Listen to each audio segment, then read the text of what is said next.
기업 지배구조라는 것은 사실 굉장히 중요한 이슈 중에 하나입니다. 사실 우리나라 기업들의 많은 문제들이 기업 지배구조와 관련된 문제들이기도 하고, 그런데 이제 기업 지배구조를 따로 배우는 기회가 많지 않아요. 중요한 것임에도 불구하고. 그래서 이번 주에 이 기업 지배구조를 좀 다뤄보도록 하겠습니다. 목차가 간단히 나와 있는데, 이제 자세한 내용들은 보면서 우리가 한번 해보도록 하죠. 그래서 기업 지배구조란 것이 무엇을 의미하는가, 가장 기초적인 개념에 대해서 습득을 하고, 그 다음에 기업 지배구조에서 핵심적인 역할을 하는 이사회란 무엇인가, 그 다음에 이제 한국에서 항상 문제시하고 있는 한국 기업의 경쟁력이면서 한국 경제의 경쟁력이면서도 동시에 또 문제점이 되고 있는 재벌의 소유구조, 그 다음에 이제 그와 관련된 지배주주의 문제점에 대해서 어떤 문제가 있고 어떤 이슈가 있나 이런 것들을 다루고요. 그 다음에 이제 건전한 지배구조란 무엇인가, 여기에 대한 의견 같은 것을 조금 말을 해보려고 그래요. 그래서 답은 없습니다만 우리가 적어도 기업 지배구조란 것이 무엇인가에 대한 기본적인 개념 정도는 가지고 있어야 우리가 투자를 한다든지 재무제표 분석을 한다든지 뭘 하든지 간에 좀 더 기업에 대해서 좀 장기적인 생각을 해볼 수가 있을 거예요. 결국은 기업이라는 것이 사람이 하는 거니까 그 사람에 대한 판단, 그리고 그 사람들이 모여서 누가 권한을 가지고 누가 책임을 지는가, 그 메커니즘, 이것이 잘 구축이 되어 있으면 회사가 잘 돌아갈 거고, 그렇지 않으면 회사가 잘 돌아가기 힘들 거예요. 이런 것들을 다루는 것에 대해서 한번 이야기를 해보도록 하겠습니다. 자, 기업 지배구조, corporate governance라고 하는 것이 무엇인가?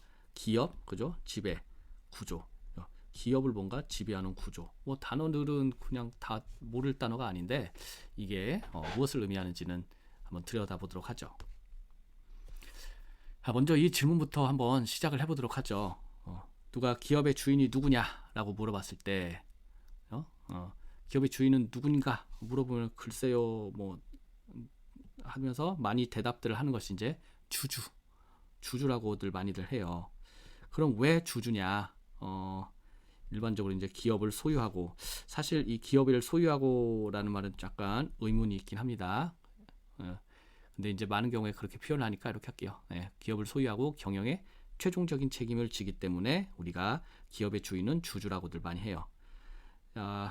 예를 들어서 손익계산서를 한번 케이스를 보죠. 수익이 5천에 비용이 2천 나왔어요. 그래서 모든 수익에서 모든 비용을 제하고 남은 거 다 주고 남은 것이 주주의 몫이죠. 잘 될 때는 많이, 그저 그럴 때는 그만큼, 또 안 될 때는 그만큼 손해. 그죠? 자, 기업이 자금 조달을 하는데 타인 자본 제공자와 자기 자본 제공자가 있는데, 둘의 그 가장 큰 특징은 타인 자본 제공자, 즉 채권자인 경우에는 어떠냐? 이 사람들은 채권자 돈을 빌려주고 이자를 받는 거죠. 그죠? 돈을 빌려주고 이자를 받는다. 자, 회사가 잘 되든 안 되든 정해진 이자를 받아가죠. 회사가 잘 되든 그럭저럭이든 안 되든 정해진 이자를 받아갑니다. 자, 그런데 주주는 비용 줄 거 다 주고 맨 나머지를 가져가요. 나머지 자녀에 대한 청구권이 있다. 그죠? 자, 그러다 보니까 어떻게 돼요? 잘 되면 잘 되는 대로, 안 되면 안 되는 대로 거기에 대해서 받아가다 보니까 경영이 잘 되면 많이 받고, 경영이 안 되면 조금 받고, 아니면 못 받고. 그죠? 경영에 대한 최종적인 그 결과가 누구한테 귀속되나요? 주주한테 귀속되죠. 그래서 자기 자본 제공자 주주의 경우에는 지불해야 될 것을 다 지불하고 난 나머지 자녀에 대한 청구권이 있더라. 따라서 이 사람들은 기업의 그 경영 성과에 따라서 자기 몫이 달라지죠. 즉 경영의 최종적인 책임이, 최종적인 결과물이 누구한테 가냐? 주주한테 갑니다. 자, 그래서 일반적으로 많이들 주주라고 대답을 하는데, 그럼 늘상 그런가? 한번 이런 케이스를 생각을 해보죠. 부채가 이제 극단적으로 많은 기업을 한번 생각을 해봅시다. 자, 우리 주식회사의 주주는 유한 책임을 져요. 유한 책임은 뭐냐? 회사가 망하더라도 주주는 자기 몫의 지분에 대한 손실만, 그죠? 자기가 샀던 그 주식에 대한 내가 주가가 폭락해서 망했네. 요거 빼고는 회사가 진 빚에 대해서는 내가 갚을 필요가 없어요. 회사가 뭐 10조 원의 빚을 지고 있었는데 회사가 망해버렸다. 그럼 주주한테 가가지고 야 회사가 망했는데 니네가 좀 돈 좀 갚아라고 하지 않습니다. 주주는 내가 그 회사 주식 샀는데 내 주식이 그냥 휴지 조각이 돼서 나도 큰 손해 봤어. 거기서 끝이에요. 그죠? 회사가 진 빚에 대해서 주주가 갚을 필요가 없습니다. 이것을 주주의 유한 책임이라고 해요. 자, 그러다 보니까 이런 부채가 이런 케이스를 생각해 봅시다. 자산이 1,000억 원 있는데 부채가 990, 자본이 10억 원이에요. 이런 케이스, 부채가 어마무지하게 많죠. 이 회사의 경영이 잘못되면은 어떻게 될까요? 경영이 삐끗하면은 부채가 어마어마하게 많으니까 이자 비용 어마어마하게 많이 되겠죠. 자기 자본은 금방 없어져 버릴 거예요. 자, 회사가 이런 부채가 많은 회사의 경우에는 주주는 빚에 대한 책임이 없기 때문에 유한 책임을 지기 때문에 실질적인 경영 위험은 누가? 타인 자본 제공자가 갖게 되죠. 회사가 자칫해서 잘못되면은 나 이자 못 받는데, 그죠? 원금도 못 받는데, 그죠? 실질적인 경영 위험이 이쪽이 아니라 이쪽에 있죠. 이런 경우에도 과연 주주를 기업의 주인이라고 할 수 있는가? 기업의 주인이라고 하기가 어렵겠죠. 그래서 이런 경우에는 실질적인 주인이 이제 부채 채권자로 보는 것이 보다 합당할 겁니다. 그래서 이제 부실 기업 같은 것들 정리할 때 부실 기업들을 정리할 때 보면은 사실은 자본의 가치는 거의 없고 왜냐하면 계속적인 손실이 누적돼가지고 누적된 손실액이 자본을 다 까먹을 정도로 자본 잠식을 하고도 남을 정도니까 그러면은 사실상 이제 채권자들이 그 기업의 경영권을 받아가서 이제 기업을 뭐 청산하든지 아니면 뭐 다른 여러 가지 구조조정을 통해서 청산하든지 이런 그 방법을 택하게 하죠. 기업 구조조정 이런 것들과 관련해서 그럴 때 이제 기업이 이제 부채가 너무 많을 때는 사실상 경영상의 위험을 채권자가 가진다. 게다가 주주 몫은 이미 다 자본 잠식으로 없어졌다. 그랬을 때 채권자가 나서게 되는 이유라고 생각을 해볼 수도 있겠습니다. 자, 그럼 또 이 케이스 보죠. 야, 내가 신문을 보니까 신문에서 뭐 오너 일가가 뭐 기업을 뭐 좌지우지 마음대로 한다. 오너 일가들 뭐 가족들은 뭐 오너 일가의 뭐 아들은 초고속 승진해서 상무가 뭐 3년 만에 상무가 되고 5년 만에 사장이 되었다. 이런 뉴스 보죠. 오너라는 건 뭐예요? 소유하다. 그죠? 오너, 주인이죠, 주인. 이상하다. 기업의 주인은 오너인데. 그죠? 삼성그룹, 삼성전자, 이재용, 예를 들어서 이건희 돌아가신 이제 이건희 회장 일가, 그죠? 그 사람들이 주인 아니야? 근데 주주가 주인인가? 그죠? 자, 좀 이상합니다. 주주 내가 삼성전자 주주면 내가 삼성전자 주인인데 삼성전자 주인은 생각해 보니까 뭐 이재용 회장 같은데 좀 헷갈리죠? 자, 주주가 주인이라면 근데 주주가 보면은 삼성전자 주식 같은 경우는 수많은 그죠? 수많은 주주들 여기선 연금 특히나 뭐 해외 투자 해외 그런 투자회사 그 다음에 뭐 개인 그죠? 동학 개미 운동으로 어마어마한 또 개미들이 있죠. 자, 수많은 사람들이 주인인데 이재용 회장 일가는 여기서는 되게 일부만의 주식을 가지고 있는데 왜 이 사람이 근데 오너라고 하지? 그죠? 이런 문제 있습니다. 근데 어쨌든 이 사람이 주인인 것 같기도 한데 그죠? 과연 기업의 주인이 누구인가 점점 헷갈리기 시작합니다. 자, 그 다음에 또 누가 또 그래요. 야, 주주는 하루에도 수십 번도 바뀌잖아, 그죠? 오늘 제가 예를 들어서 삼성전자 주식을 100번도 샀다 팔았다 할 수 있어요, 그죠? 저는 그럼 오늘 하루 100번 삼성전자 주주가 됐다가 안 됐다, 주인이 됐다가 안 됐다 이랬던 거예요. 야, 그럼 이게 무슨 말이 되는 소리냐? 그렇게 주인이 왔다 갔다 하는 것이 무슨 주인이냐? 주주라는 것은 자금을 제공할 뿐이지만, 그죠? 회사에서 일하는 사람을 생각해봐라. 회사에서 일하는 직원은 나의 그 노력을 회사에다 집어넣고 또 역량 개발돼가지고 인생을 갈아 넣는다. 그래서 기업의 생산, 영업활동을 통해서 실질적인 기업의 부를 생산한다. 기업의 그런 진정한 주인은 주주가 아니라 누구냐? 노동자다, 직원이다. 이렇게 말하는 케이스도 있어요. 그죠? 주주는 게다가 그냥 회사가 안 좋은 것 같으면은 주식시장에서 주식 처분해버리고 나가면 끝나는데 직원이 어디 그러냐? 직원은 계속 남아서 일을 하고 계속 기업이 뭐 예를 들어서 힘들어도 자신의 인생과 능력을 갈아 넣어서 기업에 바친다. 그 근로자야말로 노동자야말로 기업의 진정한 주인이다. 이렇게 말하는 경우도 있어요. 점점 헷갈립니다. 다 말이 되죠, 그렇죠? 또 이런 또 주장도 있습니다. 야, 기업은 법적인 인격을 가진 법인이다. 법인이 뭐냐? 법적으로 사람이라는 뜻이다. 그럼 사람이다, 사람. 지금 모양을 갖춘 우리가 뭐 얼굴 뭐 손발이 있는 사람은 아니지만 법적으로 인정하는 사람이다. 너 사람의 주인이 있는 거 봤냐? 옛날엔 있었겠지만 뭐 노예가 있었고 지금 요즘 사회에 무슨 사람의 주인이 있냐? 사람의 주인이 없는 것처럼 법적인 인격체 법인에도 주인이 따로 있는 것이 아니다. 법인은 그 자체로서 법인이다. 얘가 사람이다. 또 이런 주장도 있어요. 그래서 주주가 기업을 소유한다. 이거는 말이 안 된다. 주식회사를 소유한다. 이건 말이 안 된다. 이런 사람도 있어요. 다 일리가 있는 말들입니다. 그래서 기업의 주인은 누구인가? 사실 이건 굉장히 이제 헷갈리는 문제 중에 하나예요. 그래서 뭐 저는 이제 기업의 주인은 누구인가? 이런 질문은 어찌 보면은 국가의 주인은 누구인가? 이것과도 좀 비슷한 것 같아요. 우리가 국가의 주인은 누구냐 하면은 우리는 헌법에 의해서 우리는 주권을 가졌다. 우리가 대한민국의 뭐 주인이다. 국민이 주인이다. 뭐 이런 식으로 이야기를 하는데 별로 그 살다 보면은 주인같이 느껴지지 않아요. 그쵸? 어쩔 때 좀 그나마 내가 뭔 주인인가 뭔가 하는 것 같나? 이런 거 언제나 느끼나? 선거 때 한 표 행사할 때만 느낄 수가 있죠. 한 표 행사할 때만 느끼고 그 외에는 주인이 아니라 좀 노비나 노예 같은 느낌이 많이 듭니다.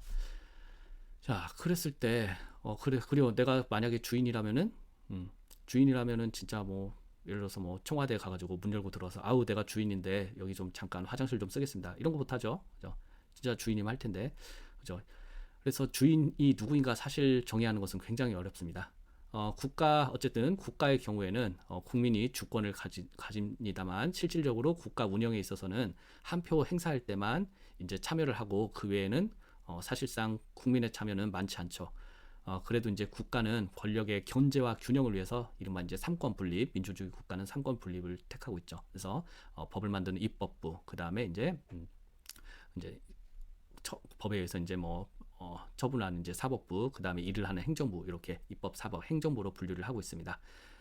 그 다음에 이제 국내 같은 경우는 이제 행정부의 권한이 좀 많이 세죠. 그랬을 때 이제 우리 국가의 실질적인 그 오퍼레이션 운영을 하는 것은 아무래도 행정부가 영향을 많이 끼치다 보니까 거기에 행정부의 수반인 대통령이 굉장히 많은 영향을 끼치게 됩니다. 그래서 국가의 실질적 주인은 국민이 아니라 대통령이나 행정부가 아닌가 이런 생각도 들어요. 그래서 말은 헌법상은 국가의 주인은 뭐 국민이지만 사실 뭐 많은 실질적인 그런 주인은 대통령 아니냐 이런 생각도 들기도 합니다. 물론 이제 한국은 또 대통령을 쫓아낸 사례도 있긴 하지만 평소에 이제 느낄 때는 그렇게 많이 느껴지죠. 따라서 국가의 주인이 누구냐라고 했을 때 우리가 이론적으로는 뭐 국민이지만 실질적으로는 좀 그렇지 않게 느끼는 경우들이 많은 것처럼 기업도 비슷합니다. 기업도 일반적으로 이제 기업의 주인은 뭐 누구냐 할 때 우리가 주주라고 많이 해요. 하지만 주주가 과연 정말 회사의 주인처럼 느끼는가? 그것은 또 다른 문제이긴 합니다. 어쨌든 우리는 그 논의의 간편화를 위해서 여러 가지 이론들이 있지만 회사의 주인은 주주다라고 깔고 그 주주의 관점에서 한번 논의를 전개해 보도록 하죠. 자, 그러면 기업 지배 구조란 무엇인가? 우리가 corporate governance란 무엇인가? 주주 관점에서 한번 살펴보도록 하죠. 자, 이렇게 써 있어요. 주인과 대리인 간의 이해관계 충돌을 방지하여 경영자가 주주의 이해와 합치되게 행동하도록 하는 장치다. 그래서 기업의 경영이 투자자들의 이익을 증대시키는 방향으로 설정하도록 견제 및 감시하는 시스템입니다. 써 있어요. 이것만 봐서는 도대체 뭔 소리인지 알기가 힘듭니다. 이쪽 관련 지식이 없으면. 자, 한번 보죠. 기업이란 것은 특히 이제 현대 주식회사 같은 경우는 많은 경우에 우리가 뒤에서 좀 더 자세히 보겠지만은 주주들 여러분들이 이제 예를 들어서 뭐 삼성전자 주식을 샀다, 현대자동차 주식을 샀다.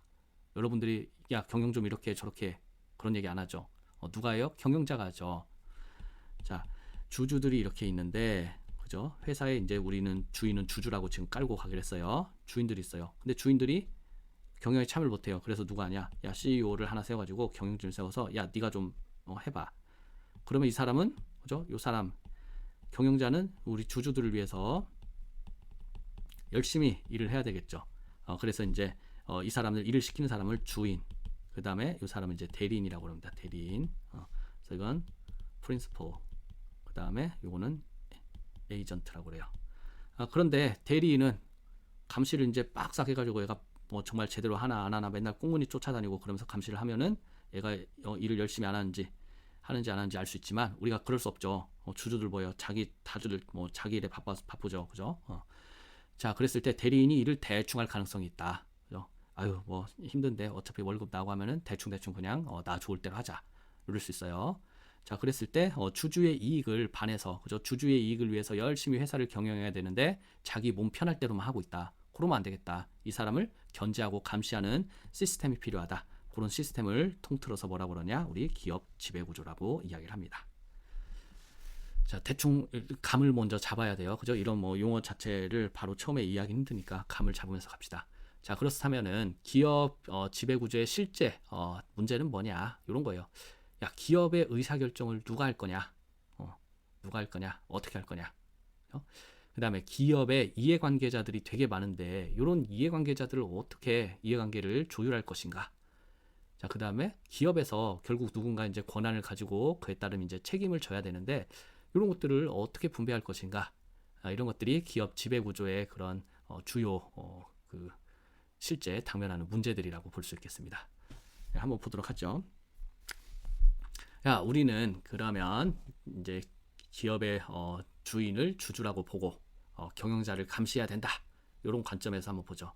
자, 그러면 기업 경영자가 열심히 일을 하도록 감시를 하는 방법에는 이제 몇 가지가 있냐? 크게 이제 이런 것들을 여러 가지 방법으로 나눌 수가 있지만 크게 내부 통제 방식, 그 다음에 외부 규율 방식 이렇게 두 가지로 구분을 해볼 수가 있겠습니다. 이런 용어 자체가 중요한 건 아니에요. 자, 내부 통제 방식은 기업 내부에서 이제 해결하는 거죠. 기업 내부에서 여기 이제 기업 내부에 이제 이사회라는 것이 있어요. 그 다음에 이제 내부 감사, 그 다음에 이제 경영자를 돈을 주는 방법. 그래서 경영자가 열심히 일을 하도록 이제 당근을 주는 방법에 의한 감시, 이런 체계가 있겠고, 외부 규율 방식은 이제 기업 외에서 자본시장, 금융시장, 상품시장, 노동시장 이런 데에 의해서 감시가 됩니다. 예를 들어서 뒤에 이제 한번 이야기를 해보도록 하죠. 자, 내부 통제 방식 한번 봅시다. 이사회라는 것이 있어요. 뒤에서 보도록 하겠습니다. 이사회란 것이 구성이 돼가지고 여기서 이제 이사라는 사람들이 존재하죠. 이사라는 사람들이 기업의 이제 경영을 주주를 위해서 하고 있나, 그래서 경영자를 감시하고 조언하고 이런 식으로 하도록 구성이 되어 있습니다. 그 다음에 이제 회사 내부에 법적으로 내부 감사인이 있어야 되고 또 감사위원회, 어느 정도 규모가 크면은 또 감사위원회라는 것이 있어야 돼요. 그래서 이런 데서 이제 경영자에 대해서 감시하고 감독하는 업무를 수행하게 됩니다. 자, 그 다음에 경영자를 위한 이제 보상 체계를 주주를 위해서 열심히 일하도록 이제 설계를 할 수 있어요. 주주한테 좋으면은 경영자도 보상을 많이 받도록 설계를 할 수 있겠습니다. 스탁 옵션 같은 거, 이런 것도 뒤에서 좀 다뤄보겠습니다. 자, 그 다음에 이제 외부 통제 방식으로 뭐가 있냐? 우리가 자본시장이나 금융시장의 압박, 이런 것들이 있어요. 돈, 그죠? 자, 경영자가 회사를 대충 경영을 한다라고 하면은 그 회사의 가치가 떨어질 겁니다. 그래서 그 회사가 실제 정말 요만큼 잘할 수 있는데 경영자가 대충 하면 요만큼밖에 못하겠죠. 그랬을 때 자본시장이 발달한 곳에서는 저 회사 가치가 요만큼은 될 텐데 경영자가 멍청해서 요만큼밖에 안 되네, 그죠? 야, 차라리 내가 사버려야겠다. 돈을 주고 확 사버려요. 그래서 걔를 쫓아내고 기업 가치를 이렇게 올려놓는 거죠, 그죠? 인수합병 이런 것들이 작용을 합니다. 특히 이제 우리나라는 이제 인수합병이 그나마 이제 예전보다는 활발해졌지만 아직은 미국보다는 활발하지 않죠. 미국에서 이제 인수합병이 활발해서 여차하면은 그죠, 돈 많은 애들이 많으니까 그죠, 허접하게 경영하네 주식을 시장에서 확 사버립니다. 그래서 경영진을 교체해가지고 기업 가치를 올리는 그런 일들이 비일비재해요. 그런 환경에 있다면 경영자가 대충 할 수가 없겠죠. 그래서 외부에서 이렇게 경영자가 똑바로 일을 하도록 감시하는 역할 이런 것들이 이제 외부 통제 방식이라고 합니다. 그 다음에 이제 소송도 있겠죠. 소송, 그죠? 야, 경영자가 대충해서 주주의 이익을 침해했다. 이러면 이제 주주들이 소송을 통해서 경영자가 이제 업무를 이제 대충 해가지고 우리가 피해를 입었다, 손해보상을 청구할 수 있겠습니다. 자, 그 다음에 여기서 이제 예를 들어서 뭐 상품, 노동시장 이런 것도 있어요. 예를 들어서 우리나라 이제 모 유업회사가 이제 좀 뭐 갑질 논란이라든지 일가 가족들의 무슨 논란 이런 것들이 많이 있겠습니다. 그래서 이제 그런 상품, 그죠? 그 소비자들이 되게 집요하게 이제 계속 쫓아다녀요. 야, 이것은 어디 회사 건데 사 먹지 말자 사진 막 게시판에 올리고, 그래서 이제 뭐 브랜드를 지우고 OEM으로 이제 납품해서 이제 우리 회사 상품을 지우고 납품을 할 때도 또 이제 제조한 곳이 어디냐 찾아가지고, 야 여기 이름은 이렇게 돼 있는데 사실은 그 유업 회사의 뭐 상품이다 먹지 말자, 이런 식으로 이제 소비자들의 압박이 들어가는 경우도 있겠죠. 이것은 이제 말 그대로 이제 기업 지배 구조에 대해서, 경영자에 대해서 이제 누가, 소비자가 감시하는 거죠. 상품 시장에서 감시를 하는 것이 되겠습니다. 그다음 이제 노동 시장들, 그죠? 어디는 뭐 블랙 기업이다. 일본에서도 이제 많이 쓰는, 일본에서 원래 들은 말인데, 이제 그 근로자들을 대단히 이렇게 쥐어 짜는 회사, 이런 회사를 이제 블랙 기업이라고 하는데, 야 저기는 블랙 기업이다 가지 말자, 이런 식으로 또 그 잠재적인 그 근로자들이 회피를 한다면은, 그런 회사들도 이제 노동시장에서 결국은 들어올 사람이 없으면은 정신 차리게 되겠죠. 그런 것들을 회사 바깥에서 이루어지는 거니까 이제 기업 지배구조 방식 중에 외부 규율 방식이라고 이야기를 합니다. 그러면 이제 따져보면 이제 기업 지배구조라는 것이 되게 두리뭉실하고 그 범위도 되게 넓죠.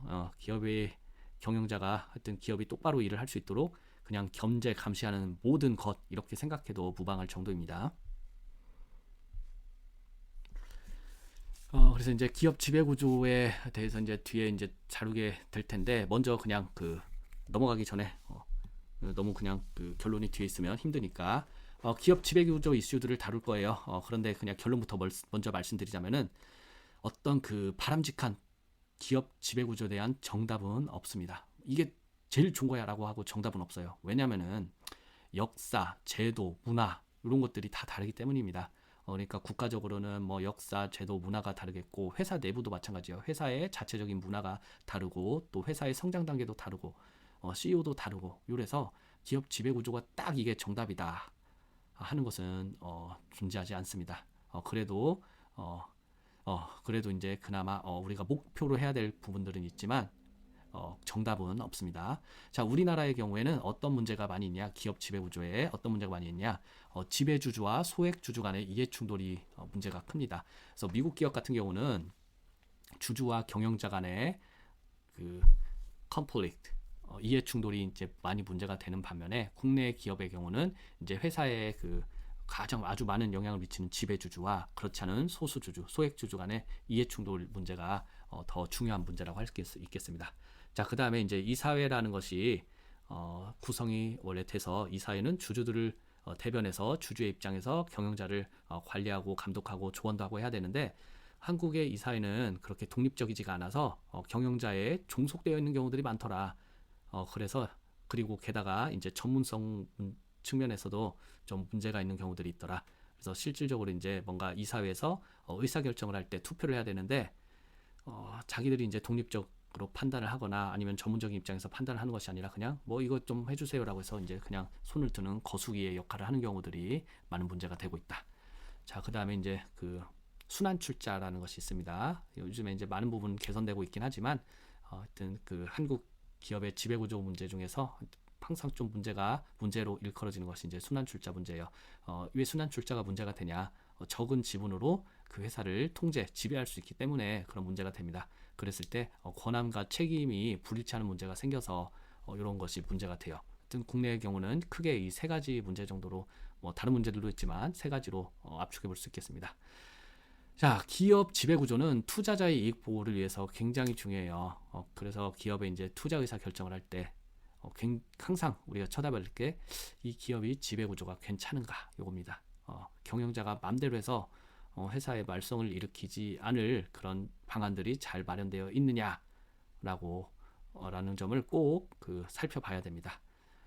그리고 한국 기업의 경우에는 이제 지배 구조가 많이 후진적이다라고 해요. 왜냐하면은 누가 정말 회사에서 의사결정을 하는 사람이 누구인지 이렇게 좀 그 모호한 경우들이 있어요. 누가 의사결정을 하고 누가 책임을 지냐, 이런 것들이 클리어하지 않은 경우들이 있습니다.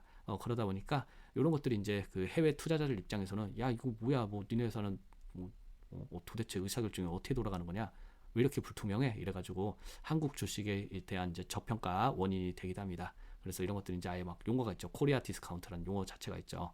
그래서 한국 기업, 똑같은 기업이 이제 예를 들어서 동일한 똑같은 것을 하는 기업들이 미국에도 있고 한국에도 있다면, 미국 기업은 이제 가치가 높게 평가되는 반면 한국 기업은 똑같은 것을 해도 가치가 낮게 평가돼요. 이런 것들이 이제 그만큼 이제 디스카운트 할인이 된다는 건데 그 여러 가지 이유들이 있지만 하여튼 주요 문제로 꼽는 것이 한국 기업의 불투명하고 비효과적인 지배 구조 문제입니다. 그래서 뭐 이런 중요성에 대해서 이제 뭐 여러 가지 이제 뭐 언론이나 보고서 이런 데서도 자꾸 이제 언급을 해요. 그래서 런던 스탁 익스체인지 여기서 이제 Corporate Governance for Main Market and AI&C Companies 뭐 해서 여기서 기업 지배 구조는 장기적으로 주주들의 경제적 가치를 개선시키고 보호시키는 장치이다. 그다음에 뭐 2002년 뭐 앨런 사태는 최고 경영자에게 주어진 지나친 권한과 보상 체계, 제대로 기능을 수행하지 못한 이사회, 회계 부정을 부인한 외부 및 내부 감사인 등 기업 지배 구조의 총체적 부실에서 기인한다. 그래서 2002년에 이제 미국에서 정말 큰 충격으로 다가왔던 것이 이제 앨런 사태입니다. 앨런이라고 그 미국에서 무지무지 잘 나가는 회사가 있었어요. 그래서 미국의 뭐 가장 뭐 앞으로 미래가 촉망되는 기업, 뭐 사람들이 가장 대학생들이 가장 일하고 싶은 뭐 기업, 뭐 미국에서 가장 혁신적인 기업 이런 식으로 꼽혔던 기업이 이제 앨런입니다. 그런데 이 앨런이 놀라운 성과를 냈었는데 이게 사실은 다 거짓말이었다는 것이 밝혀졌어요. 사실은 다 구라였습니다. 자, 도대체 그럼 이 문제가 왜 생겼냐? 그래서 미국이 나름대로 정말 우리는 발달된 자본시장을 가지고 있고 그런 금융에 대해서 굉장히 우리는 관리 감독이 철저하다라고 자부를 해왔는데 자존심이 확 무너져버린 거예요. 그래서 엄청난 반성이 있었습니다. 왜 이렇게 됐냐? 그랬을 때 이제 여러 가지 문제들이 그냥 하여튼 기업 지배 구조의 총체적 부실, 기업 지배 구조에 관한 것들이 여기 다 나와 있죠. 이런 것이 다 기업 지배 구조에 해당하는 것입니다. 자, 한국 같은 경우는 이제 이코노미스트지에서도 이제 한국 기업에 대한 평가에서 한국 기업의 경우에는 불건전한 지배 구조가 주식시장 저평가 현상의 주요 원인이다. 이런 식으로 이야기를 하고 있습니다. 그래서 기업 지배 구조란 것이 기업의 가치에 큰 영향을 끼친다. 기업 지배 구조가 우리 건전하지 않으면은 기업 가치가 그만큼 잘 평가되지 않더라. 그리고 기업 지배 구조가 후지면은 실질적으로 문제가 많이 발생하더라. 국내에서 흔히 말하는 CEO 리스크라고 하는 것들 있죠. CEO가 막 항상 좀 기행을 일삼고 뭐 어디서 욕하고 때리고 뭐 갑질을 하고 이런 것들이 뉴스에 보도되면서 기업의 가치가 훅 떨어지는 경우들이 있죠. 그런 것들도 이제 기업 지배 구조의 일종이라고 하게 되겠죠. 그런 CEO를 계속 자리에 앉히는 것도 문제가 되겠고 그런 CEO를 견제하지 못하는 것도 문제가 될 겁니다. 그래서 이제 밖에서 봤을 때는 아니 저런 사람이 경영하는 회사가 잘 돌아갈 리가 있나? 저 회사의 가치를 높게 줄 수 없다. 저런 회사의 주식을 무서워서 못 사겠다. 그러다 보면은 그 주식의 가치는 떨어지게 되겠죠.